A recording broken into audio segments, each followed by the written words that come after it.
পৃথিবীতে ভালোবাসার মানুষের অভাব এটা ভুল কথা। পৃথিবীতে ভালোবাসার মানুষের চেয়ে ভালো রাখার মানুষের অভাব। ভালো থাকা বলতে শুধু টাকা পয়সা সোনা গয়না মোড়ানো চকচকে কোনো জীবন নয়।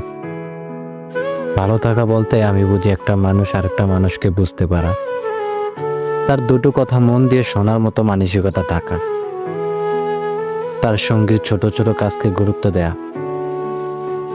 আজকাল মানুষ ভালোবেসে দামি ঘড়ি দিলেও সময় দেয় না, ভালো রেস্টুরেন্টে খেলেও খুব আদর করে কপালে একটা চুমু খায় না।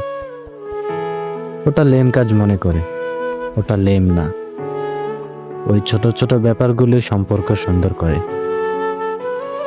পৃথিবীর কোনো মানুষই নিখুঁত নয়।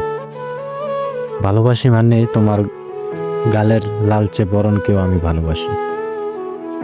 ভালোবাসি তোমার ছোটখাটো ভুল, তোমার চঞ্চলতা, তোমার রাগ অভিমান সব কিছু। আমি তোমাকে ভালোবাসি বলেই তুমি সুন্দর, আর তোমাকে যত্ন করলেই তোমার আশপাশও সুন্দর হয়ে ওঠে। পুরুষের যত্নে প্রেম থাকলেও নারীর পৃথিবীর স্বর্গ হয়ে ওঠে। একজন নারীর সৌন্দর্য মূলত তার পুরুষের যত্নের সমান।